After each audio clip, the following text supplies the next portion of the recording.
बहुजन समाज की हर खबर पाने के लिए सब्सक्राइब करें अम्बेडकर पीपल्स वॉइस और बेल आइकन दबाएं।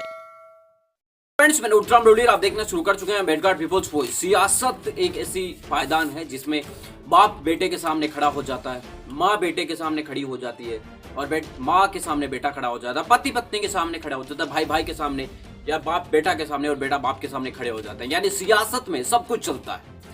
इस वक्त जो देश के अंदर सियासत इस बाप बेटे की या इस बराबरी को देखने की कोशिश करें तो एक और है बहुजन समाज पार्टी और आजाद समाज पार्टी। इसी तरीके का कॉन्सेप्ट आप लगा सकते हैं। बहुजन समाज पार्टी ने उत्तर प्रदेश के अंदर बहुत सालों तक राज किया है। मान्यवर साहब काशीराम जी ने इस पार्टी को बहुत खून पसीने से सींचा है। बहन जी ने आपको बता दें अपने संघर्षों के बलबूते पर 4 बार उत्तर प्रदेश में सरकार चलाई है। गठबंधन और बिना गठबंधन की सरकारें उन्होंने चलाई।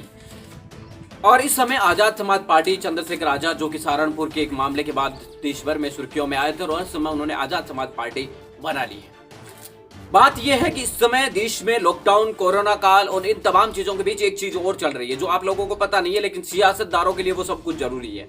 क्योंकि आप लोगों को पता है कि चाहे मजदूर सड़क पर मरे, श्रमिक मरे या कोई और मरे, किसी चीज से कोई फर्क नहीं पड़ता, लेकिन सियासतदारों के लिए चुनाव का इंतजार होता है। उन्हें इस चीज का पता है कि भारत की जनता ऐसी है कि इन चीजों को जब चुनाव आते हैं तब भूल जाती है। उस समय उनके लिए जो ये गरीब, मजदूर, किसान, दलित, ये सब मुद्दे नहीं होते। उस समय आपको बता दें कि हिंदू, मुस्लिम, सिख, ईसाई, ये सब मुद्दे होते हैं। और बाकी टाइम के लिए भी आपको बता दें कि देश में इस तरीके की सियासत चलती रहती है।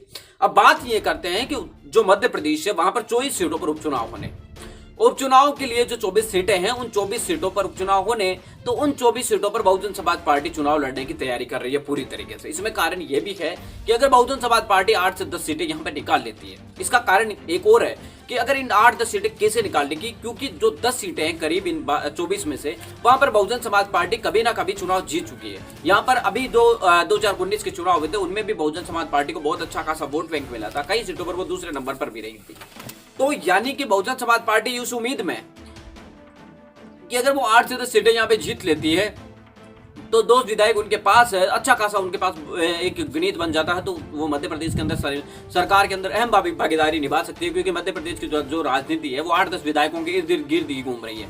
जिस पार्टी के पास अगर 8-10 विधायक आ जाते हैं बीजेपी कांग्रेस के अलावा, तो वो सत्ता में मैन पावर हो जाएगी। इसी बीच भीम आर्मी के प्रमुख और आजाद समाज पार्टी के राष्ट्रीय अध्यक्ष चंद्रशेखर आजाद ने पिछले दिनों मान्यवर साहब काशीराम जी की जयंती पर पार्टी की गठन कर दिया। और उसी समय उन्होंने कहा था कि मैं सब चुनाव जो अब आज पार्टी की गठन हुआ है और उसके बाद जितने भी चुनाव आएंगे उनमें उनकी पार्टी चुनाव लड़ेगी।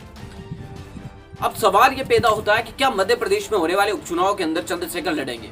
अब अभी तक चंद्रशेखर ने इस बारे में कुछ नहीं कहा है कि वो पार्टी के चुनाव लड़ेंगी नहीं लड़ेंगे, लेकिन एक चीज साफ है कि उनके जो नेता है या उनकी पार्टी के समर्थक है, उनकी तरफ से पोस्टर है वो सोशल मीडिया पर, फेसबुक पर, ट्विटर पर शेयर करना शुरू कर दिया है। यानी कि जो भीम आर्मी है या आजाद समाज पार्टी है, उसके अंदरूनी खाना कहीं ना कहीं ये बात चल रही है कि उनको चुनाव लड़ना है। अगर चंद्रशेखर आजाद समाज पार्टी और बहुजन समाज पार्टी चुनाव लड़ती है तो बहुजन समाज के लिए बहुत कंफ्यूजन की स्थिति होगी, क्योंकि दोनों का वोट बैंक एक ही है। और अगर दोनों पार्टियां चुनाव लड़ती है तो क्या कुछ होगा वो चुनाव के नतीजों के बाद ही हम कह पाएंगे। लेकिन एक चीज साफ है, यहाँ पर आजाद समाज पार्टी भी के लिए भी ये बहुत प्रतिष्ठापूर्ण चुनाव होंगे।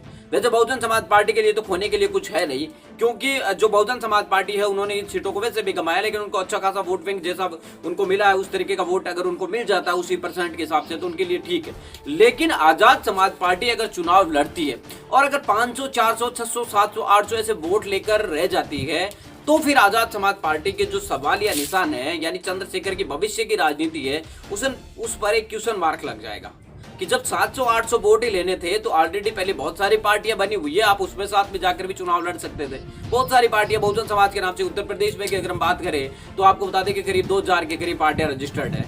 तो ये बात सबसे सामने है। अब देखना ये होगा कि उत्तर प्रदेश के बाद, यानी उत्तर प्रदेश में 2022 को चुनाव होने वाले, उससे पहले जो मध्य प्रदेश के उपचुनाव है, बिहार की राजनीति है, बंगाल के चुनाव है, तो इनमें भीम आर्मी की पार्टी, आजाद समाज पार्टी क्या कुछ दिखाती है और बहुजन समाज पार्टी कैसे इन सब से निपटती है, ये भी देखना बहुत ज्यादा दिलचस्प होगा। वैसे आपको बता दें बीएसपी सुप्रीमो मायावती जी इन दिनों काफी ज्यादा सक्रिय है, ये भी देखने वाली बात है, जो कि बहुजन समाज के लिए और बहुजन समाज के लोगों के लिए बहुत उत्साह की बात है। मिलेंगे किसी नए वीडियो नई अपडेटों के साथ, तब तक आपसे लेते विदा। लाइक कीजिए, कमेंट कीजिए, शेयर करना बिल्कुल ना भूलें। अगर आप